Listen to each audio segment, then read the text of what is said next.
Your choice. Here or here? Yeah, you. Your choice.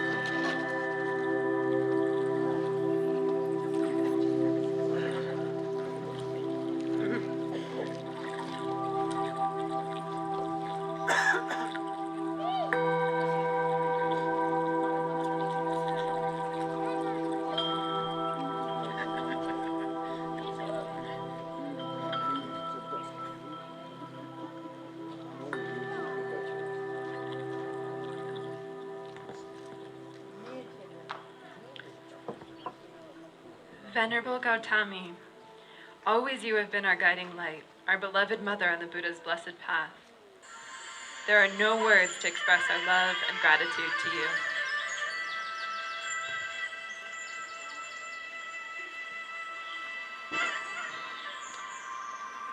Gentle daughters, indeed, our lives have been closely tied for a very long time.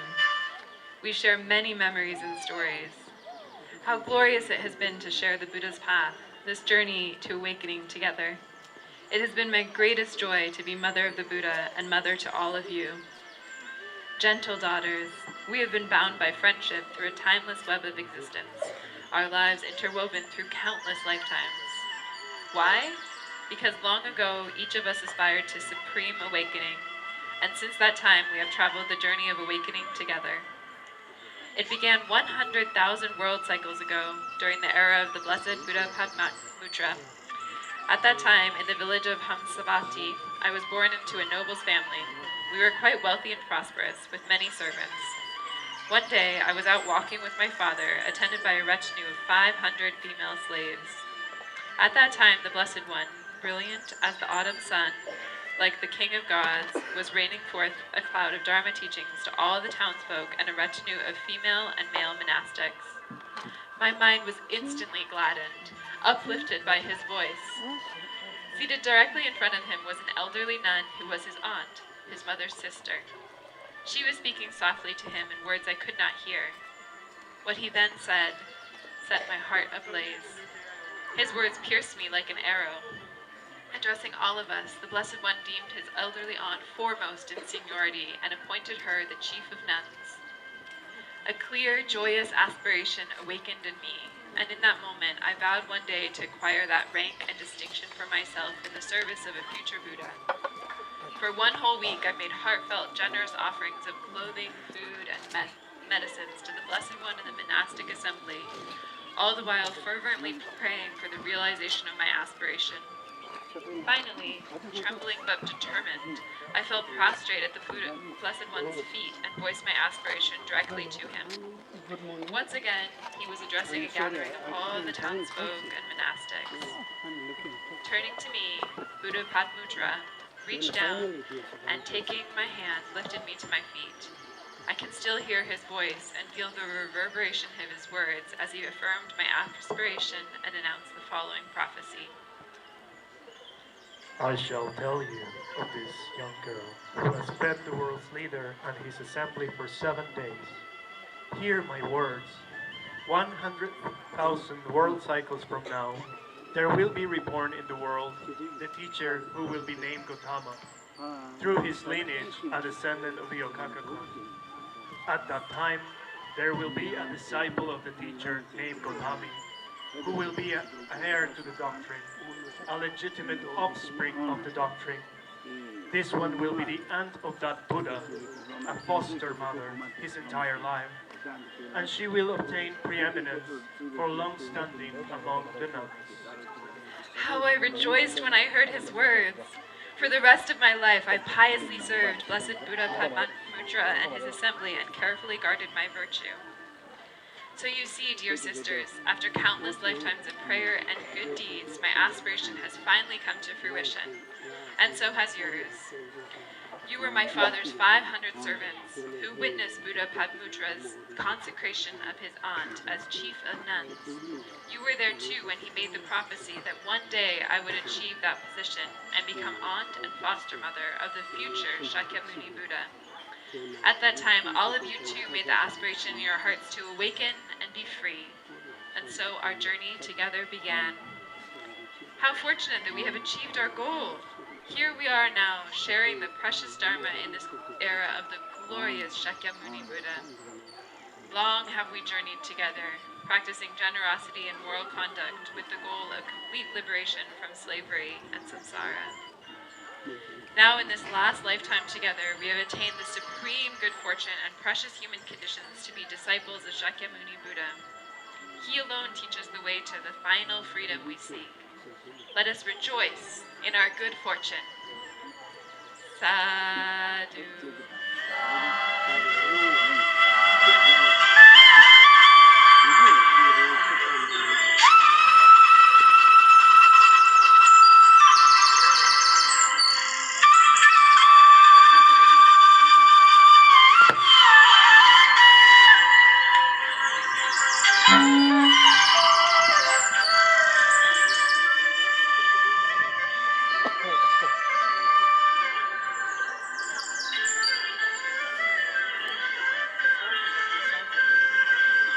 No, no.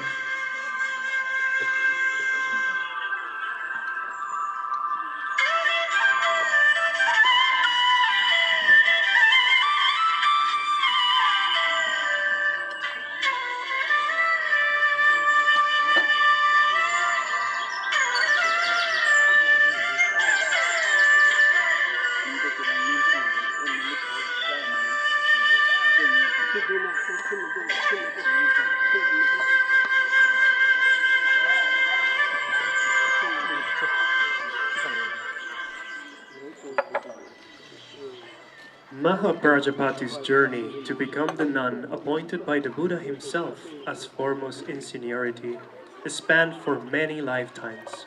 However, as her aspirations crystallized during the time of Shakyamuni Buddha, their connection in that particular lifetime started from the very birth of Prince Siddhartha.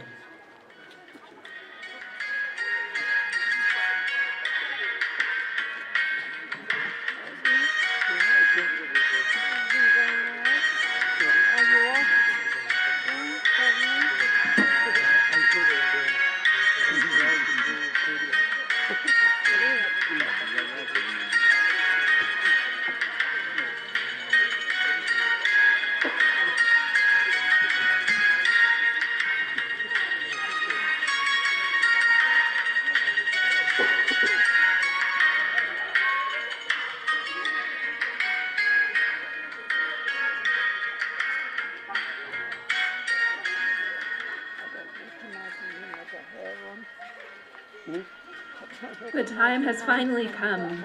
Like many generations of women in our clan, I will give birth in this pleasant grove adorned by trees and flowers. I will be by your side, my dear sister, in this momentous occasion.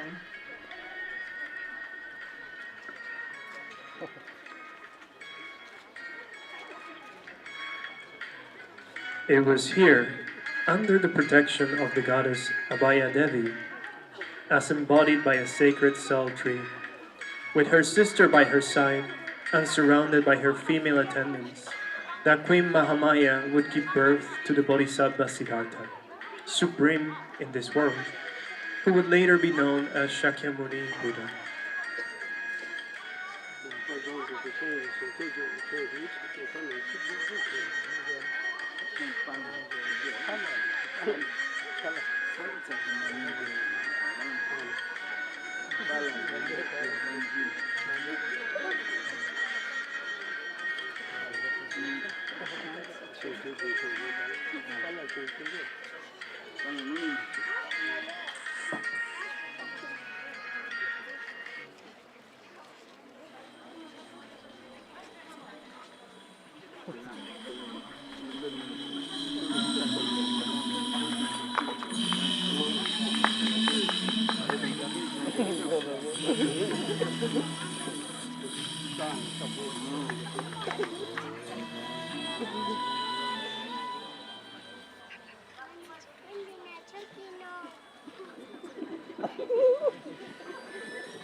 After giving birth to Siddhartha, Queen Mahamaya's health deteriorated rapidly.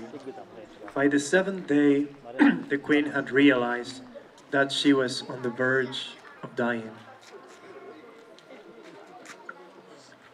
My dear little sister Gautami, as my life withers to nothing and I pass on to the next world, what can I do when we are born only to be destroyed? Life is impermanent and unsatisfactory. Always keep that in your heart. As for me, I can no longer hold on to this life. My heart aches as I can no longer hold my son, the refuge of gods and men. My dear sister, you who have so much love for me, I beseech you to hug and hold this son of mine. Nurse him and bathe his body. Care for him as your own. Care for him like no other. Oh, my dear sister, this I ask of you.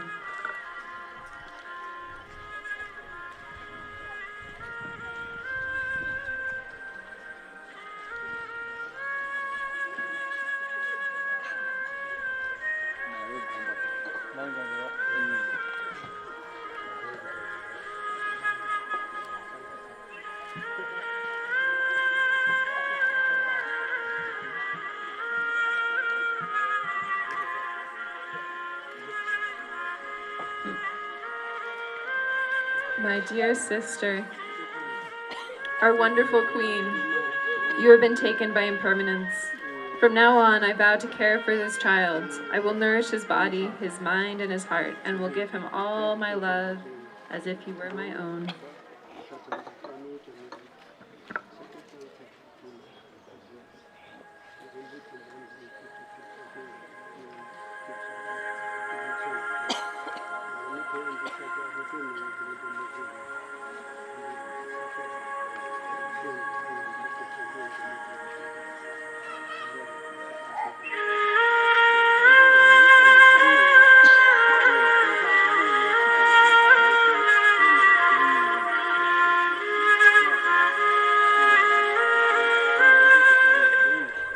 Mahaprajapati took on the role of Siddhartha's mother and also became the new queen of the Shakyas.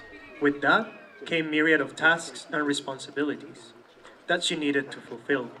She cared for all the people and particularly the women of the Shakya clan.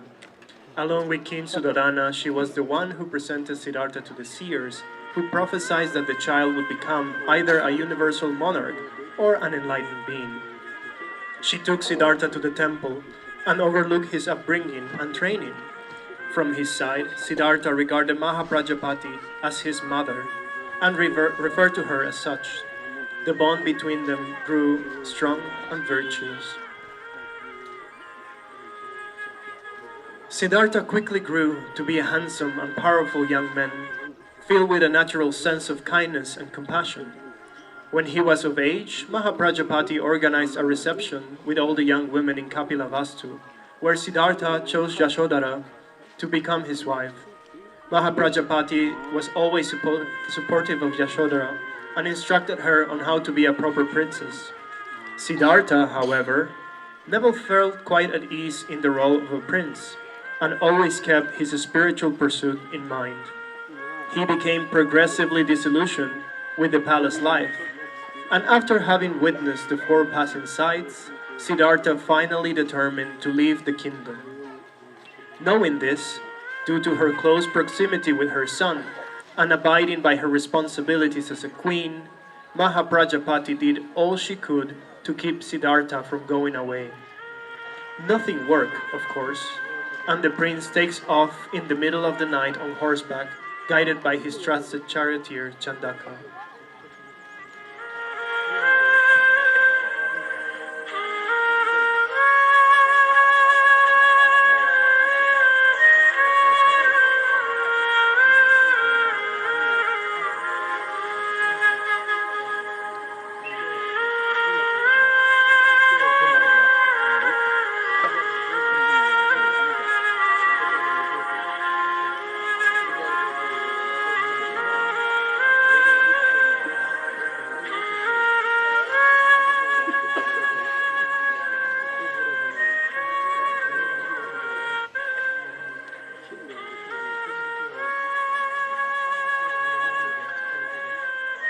Your Majesties, Prince Siddhartha has left us to pursue the path of an ascetic.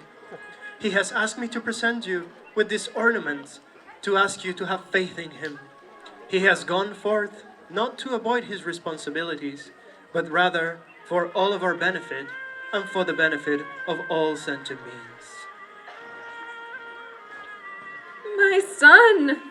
Oh, my son! What will become of you? The life of a hermit is a difficult one. How will you fare when there's no roof over your head? How will your soft feet tread on the hard ground of the jungle? Used to a life in the palace with all the comforts and amenities, are you now to practice begging alms from others? Accustomed to sleep in a spotless golden bed, how will he find rest on the ground with only a piece of cloth to protect him?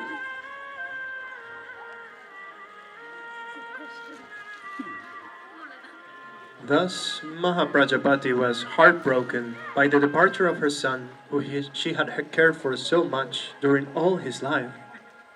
With him being far away from the palace and shrouded by uncertainty, she could no longer be of help, which rendered her powerless. A sense of sadness and despair pervaded the palace. Everyone around lamented the departure of their precious prince, Siddhartha.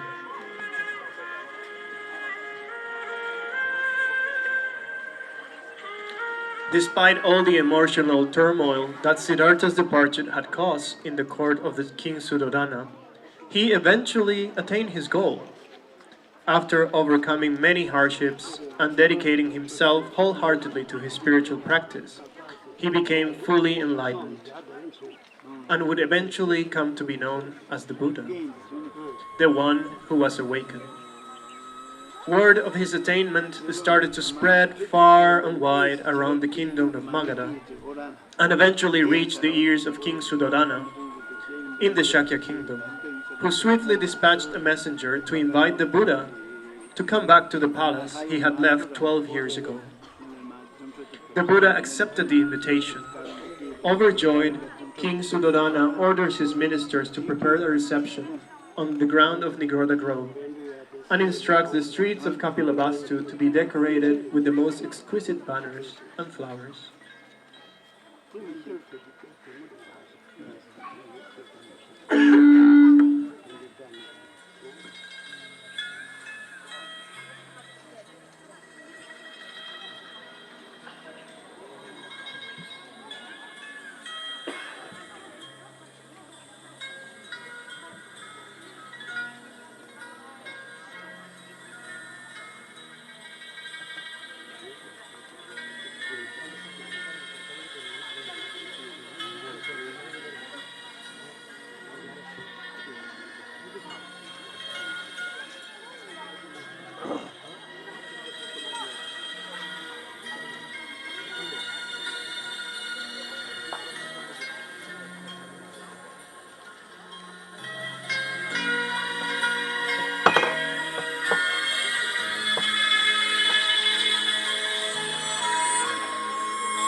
My son, my heart is full of joy to see you once again.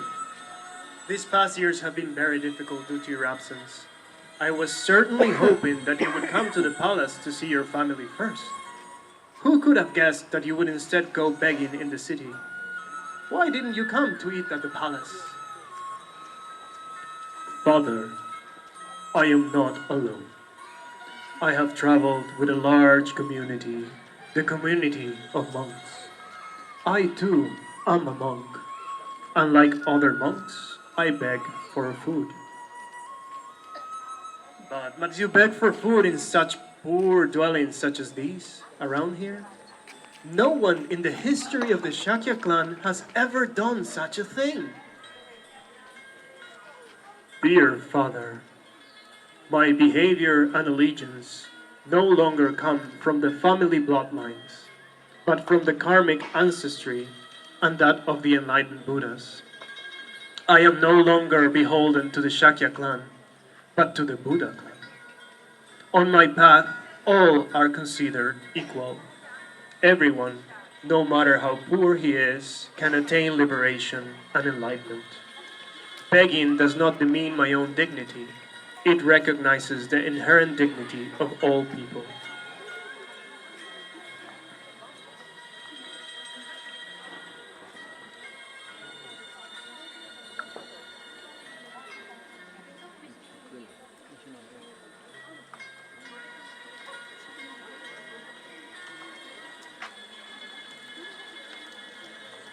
My son, your path has taken you away from us for many years, and I can definitely perceive the fruits of your awakening. I know that your way of life is now very different than when you were the prince of the Shakya clan, but I request you, please consent to eat at our house.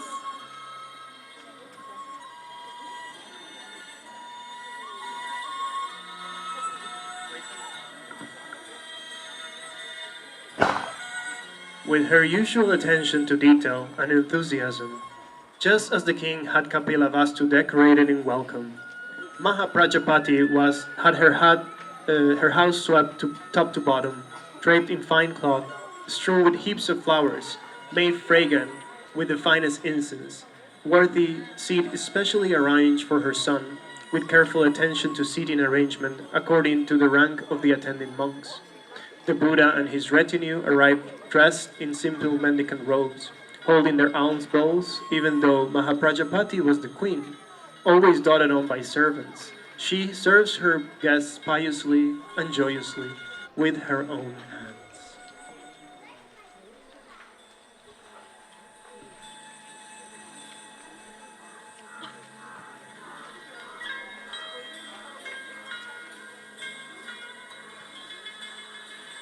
Suffering exists. Suffering comes from causes. It is possible to bring suffering to cessation by following the path which leads to the cessation of suffering. In addition to the sufferings of birth, old age, sickness, and death, human beings endure other sufferings which they themselves create. Out of ignorance and false views, people say and do things that create suffering for themselves and others. Anger, hatred, suspicion, jealousy, and frustration cause suffering. These arise from lack of awareness. People are caught in their suffering as if they were caught in a house on fire. And most of our suffering we create for ourselves. You cannot find freedom by praying to some god. You must look deeply into your own mind and situation in order to uproot the false views which are the root of suffering.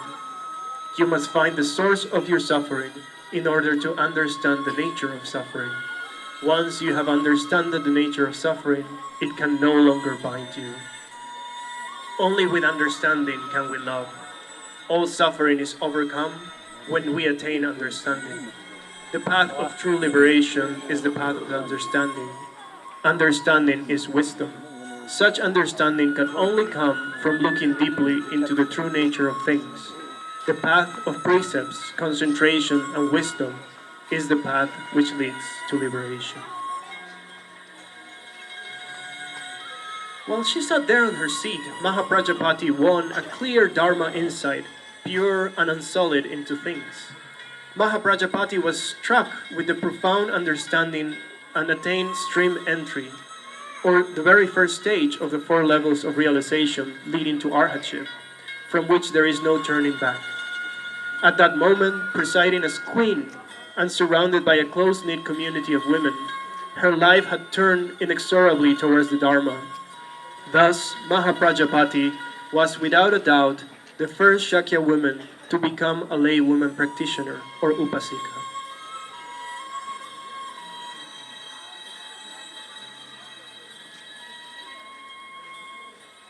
During the many years of the absence of Siddhartha in Kapilavastu, Mahaprajapati kept herself busy tending to the people of the kingdom and in particularly empowering the women of the Shakya clan and consoling Yashodhara.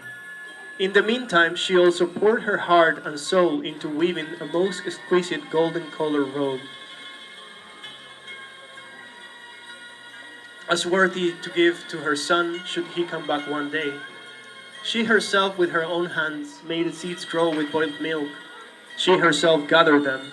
She herself did the carding, and she herself indeed wove the excellent cotton sheet, shining, this jewel of a cotton cloth, like an accumulation of lightning, a piece of clothing having exceeded any human dresses in refinements.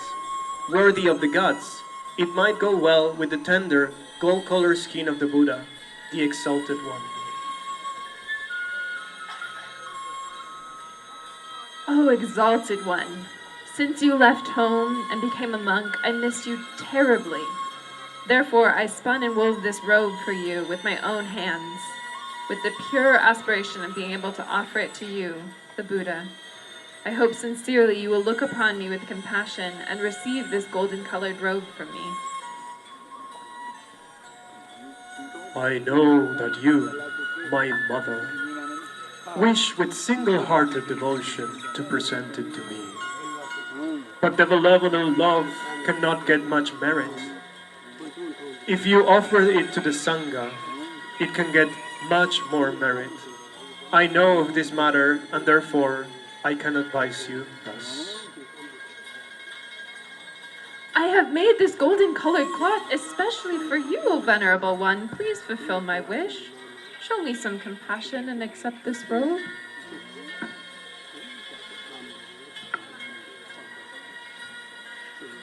I have prepared this cotton cloth. Why are you, the Buddha, not prepared to accept it from me? I have just spun myself this excellent gold-colored cotton robe out of observance of proper behavior.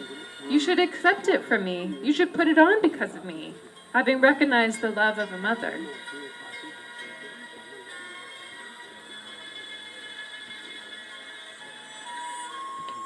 I suckled you and raised you. I have made this garment myself, and so I offer it to you, O Buddha. I hope that you, Tathagata, would accept it for me. Why did you say just now to give it to your Sangha? If you offer this precious golden robe to the Sangha, the merit will be much greater. Confused and distraught, Mahaprajapati gets up and, holding the robe with her hands, proceeds to offer it to the senior-most monks in the assembly, such as Shariputra and Mogliana. None of them, of course, accept it, since none of them feel worthy of such an exceptional gift. Out of options, she finally offers her fine cloth to the most junior monk of all, a novice monk named Ajita, who quietly and humbly accepts it. Sorrowful and beset with tears, Mahaprajapati reflects that their store of merit must be very low, that only a novice monk rather than the Buddha would be a worthy recipient of her cherished gift. Mother, please do not be sad. If you think that this monk is an ordinary one, do not see it like that.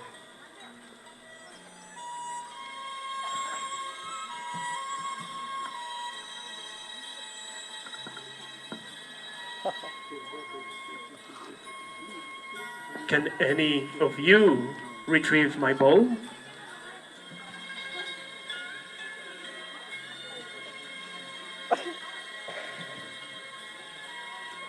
Ajita,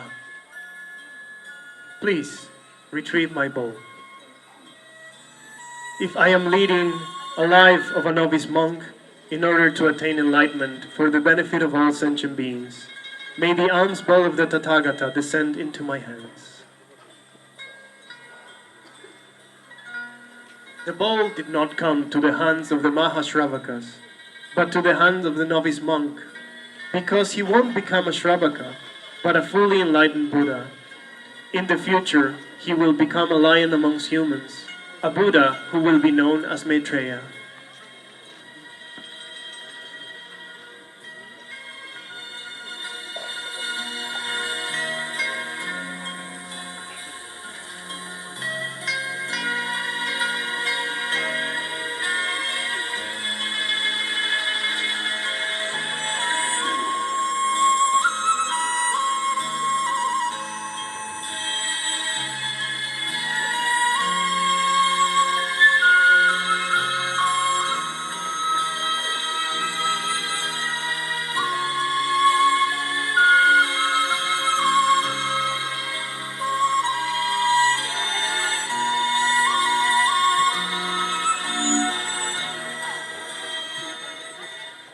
The Buddha's visit to Kapilavastu triggered many events which further increased Mahaprajapati's determination to devote herself to spiritual practice. She had previously been the spokesperson for the Shakya women in order to grant them equal access to the Buddha's teaching. Sometime later, the Buddha had settled a dispute between the Koliyas and the Shakyas regarding the boundary of the river Rohini. As a result of the Buddha's skillful means, most of the men present decided to join the Sangha and become fully ordained monks. On both sides of the river, entire households and towns became devoid of husbands, fathers, and sons. The extraordinary exodus of men left the women in an unprecedented state of vulnerability and confusion. Another event which would further impact Mahaprajapati was the death of King Suddhodana. Now, Mahaprajapati was a widow. Her future was just as uncertain as that of all the Shakya women who lost their husbands and primary male relations to monasticism. But, being the trailblazer that she was, Mahaprajapati organized the Shakya women and approached the Buddha with a very special request.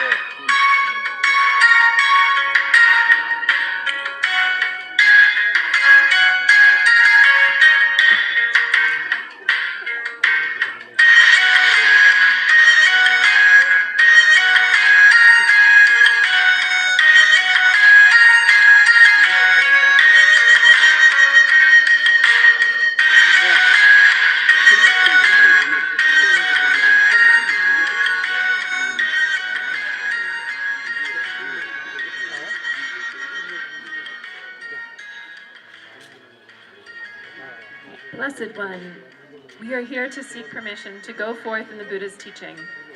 We request you to let us join your monastic sangha. If you will allow women to be ordained, many will benefit. Among our clan, many princes have left home to become your disciples. Many of them had wives. Now their wives desire to study the Dharma as nuns. I want to be ordained myself. It would bring me great joy. This has been my sole desire since the king died. Blessed One, it is difficult to come across the arising of the Buddha, and it is difficult to come across the teaching of the true Dharma.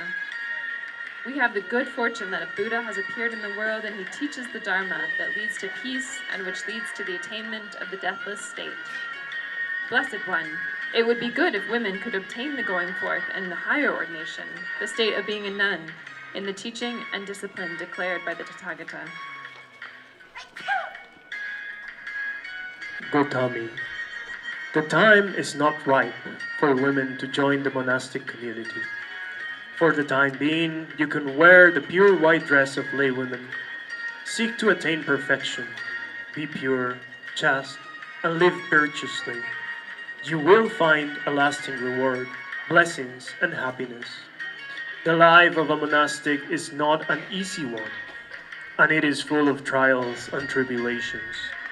Therefore, Gautami, I encourage you and the women gathered here to stay at home and remain as lay practitioners. I know this is a difficult issue for you. If you accept women into the Sangha, you will be met with protest and resistance from society. But I do not believe you are afraid of such reactions. I do not believe it is the right time yet. Conditions are not yet ripe to accept women into the Sangha. Mahaprajapati pleaded 3 times with him, but his answer remained the same. Deeply disappointed, she departed.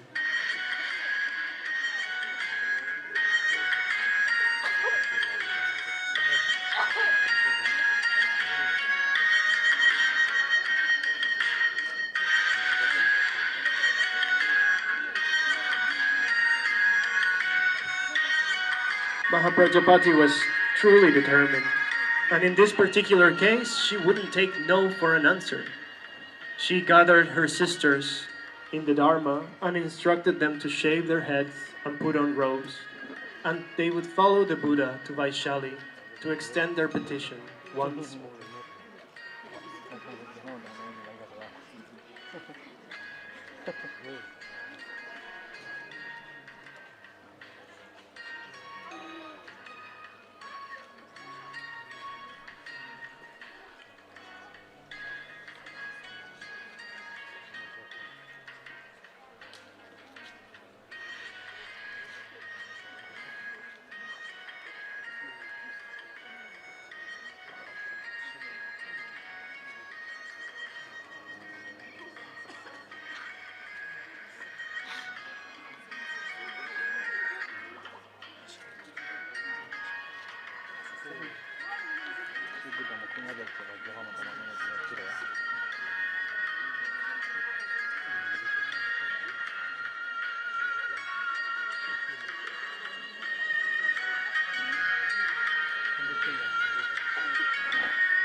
They had to be swift, for the rainy season was quickly approaching, and so, without a second thought, they started to march towards Vaishali, where they would meet once again with the Buddha. The road was long and difficult. By the time they had arrived, their feet were bleeding, and they were covered in dust and mud. Upon seeing this, Ananda, the Buddha's attendant, was taken aback. "Good heavens, Lady Mahaprajapati! Where have you come from? Why are your feet so bloody? For what reason have you endured so many hardships? Why, you and all the ladies have come here like this?" Venerable Ananda, we have shaved our heads and given away all our fine clothes and jewels. We no longer have any possessions in this world.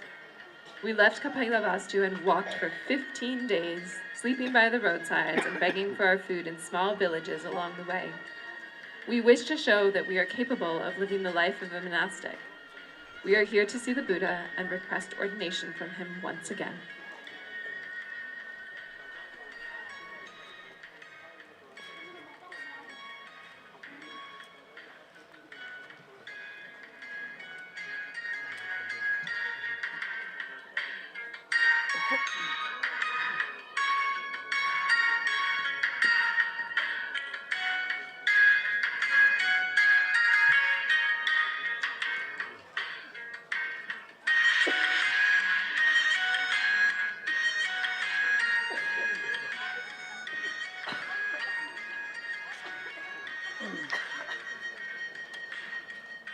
Upon making the request to the Buddha 3 times,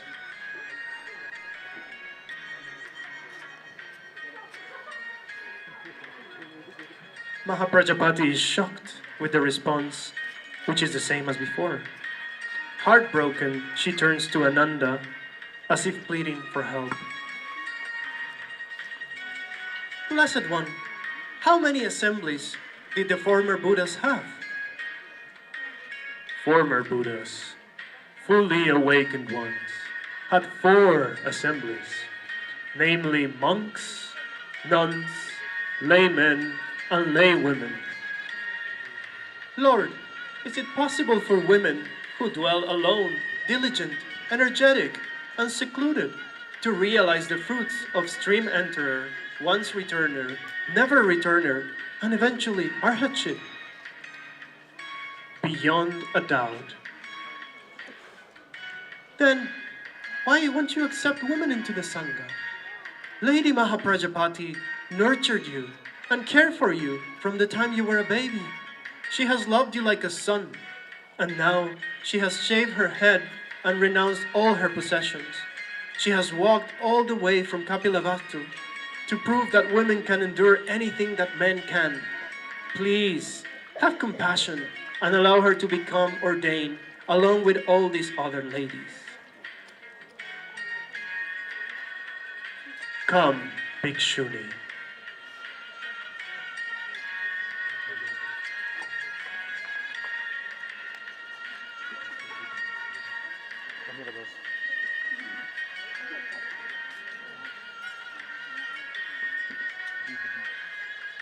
Ananda, call upon Shariputra Mogliana to ordain the rest of the women.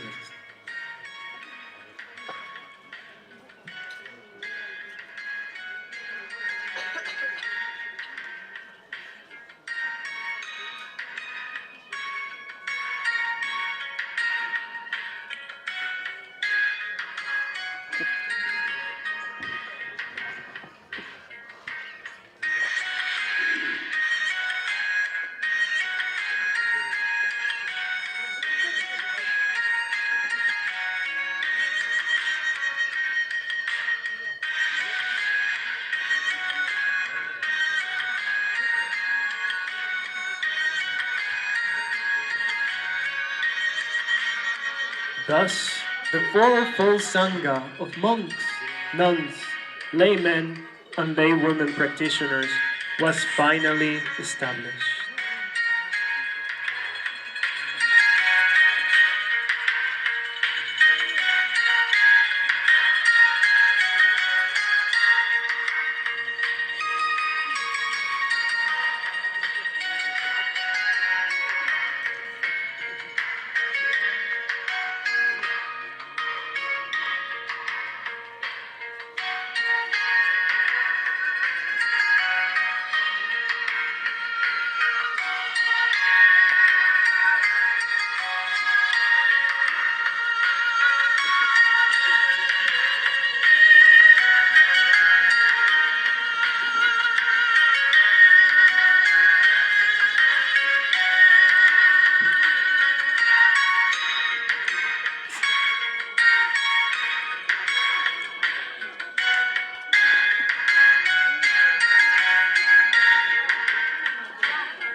Under the close guidance of the Buddha and Mahaprajapati, the community of nuns thrived and the women attained their spiritual goals. This body was seen as it really is, inside and out, as I examined it carefully and thoroughly. I became tired of the body, inwardly disinterested, diligent, released, at peace, free.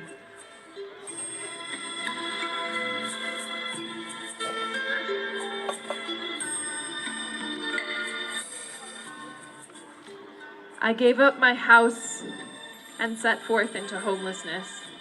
I gave up my child, my cattle, and all that I loved. I gave up desire and hate. My ignorance was thrown out. I pulled out craving along with its root. Now I am quenched and still.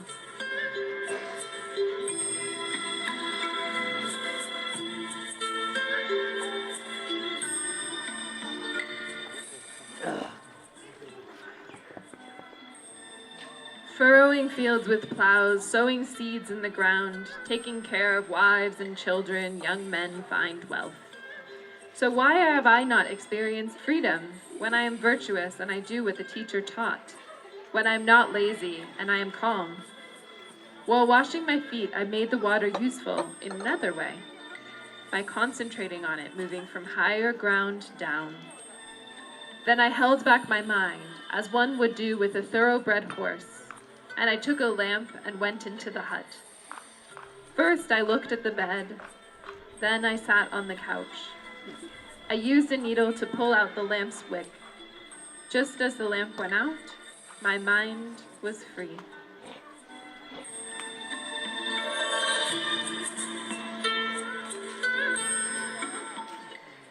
Intoxicated by my good looks, my body, my beauty, and my reputation, haughty because of my youth, I looked down on other women. I decorated this body. Decked out, it made fools mutter. A prostitute at the door like a hunter spreading out its snare. I flashed my ornaments as if I was showing my hidden parts. I created illusion for people, all the while sneering at them. Today, I collected alms, head shaven, covered with outer robe, now seated at the foot of the tree. What I get has nothing to do with schemes. All ties are cut, whether human or divine. I have thrown away all that fouls the heart. I have become cool, free.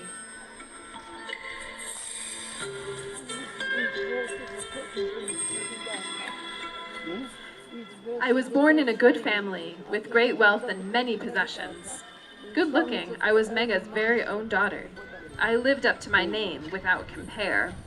I was sought after by princes, coveted by sons of millionaires, until one sent my father a message. Give me Anupama, I will give 8 times what your daughter weighs in gold and silver as bride price. I saw the Buddha, supreme in the world, unsurpassed. I worshipped his feet, then I came near one side. Gautama taught me the Dharma out of kindness toward me, and sitting there, I became one who would not return again. Today, I cut my hair and went forth to homelessness. Today is the 7th night since craving was destroyed for me.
Having worked relentlessly for years in her own practice, but also fulfilling the Buddha's vision of a healthy fourfold Sangha, Mahaprajapati had now reached the end of her own life.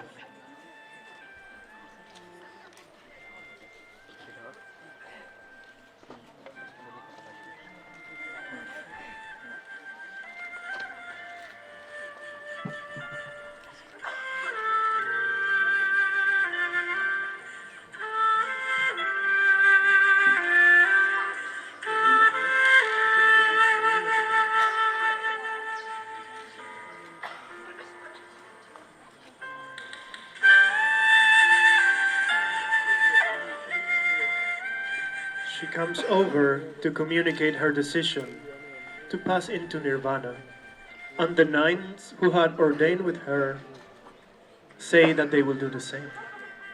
Once again, a group of nuns march towards the Buddha in Vaishali, this time to ask him for permission to pass into final peace.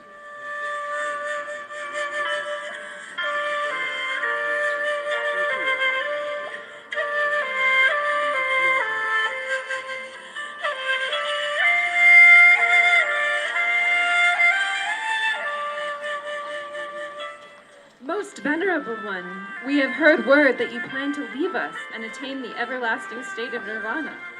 What will we do without you to take care of us? We will be left bereft and destitute. Enough of this crying, my children. Today is a time of joy. I have understood suffering and put a stop to its causes. I have attained cessation and thoroughly cultivated the path. If you have love for me, and if you appreciate the peace that the Dharma brings, remain strong and fervent. While the Buddha and his great teaching is around, nothing is lacking. The Buddha made women nuns only at my request. So if you love me, be like me, and follow after him.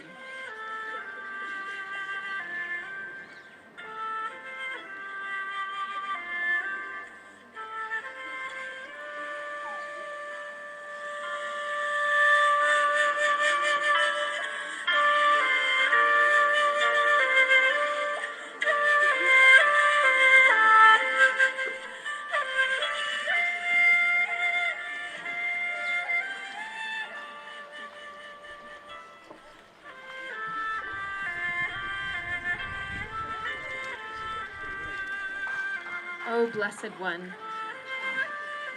we come before you to request your permission to depart into the supreme state of nirvana. We have extinguished all craving and no longer need to abide in this world which is conditioned. Even though I acted as your mother in this life, I see you as my Father, Lord who teaches the Dharma which leads to genuine peace. While I nourished your body, made of flesh and bones, my flawless body made of truth was reared up by you. It is true that I suckled you with mother's milk, which quenched thirst for a moment. But from you, I drank the milk of Dharma, which has rendered me completely satisfied. Great sage, you owe no debt to me for my protection and care. Having you as a son is enough to fulfill any mother's desires. Women can easily obtain the name King's Mother or Chief Queen, but the name Mother of the Buddha is the hardest one to obtain.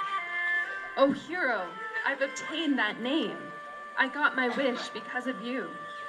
Whether little things or big things, all of that is fulfilled by me. Having abandoned this body, I want to pass into full nirvana. Give me permission, O Blessed One, to be able to do so.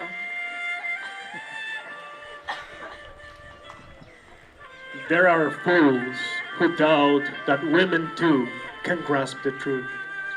To dispel the wrong view of theirs, display miracles, Gautami.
Has spanned through countless lifetimes.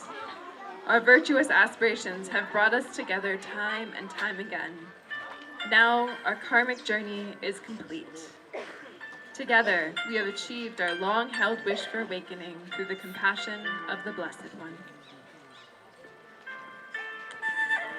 Know that it is the right time.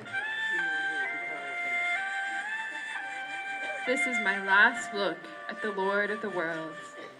Your face, a fountain of ambrosia, won't be seen again. No more homage to your soft feet. I won't touch them again. O hero, chief of all the world, today I go to final peace.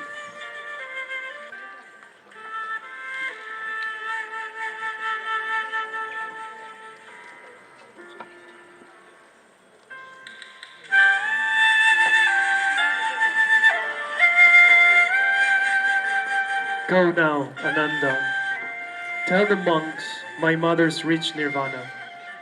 This Gautami, who carefully reared up the sage's body, is gone to peace. No longer seen, just like the stars at sunrise. Her destination is reached. Her name alone remains. Even the Buddha, who has 5 eyes, cannot see where she went. Each who has faith in me, each one who is the sage's pupil, ought to come, that Buddha's heir, to honor the Buddha's mother. This concludes the life story of the most venerable Mahaprajapati Gautami, mother of the Buddha, queen of the Shakyas, trailblazer for Buddhist Nun.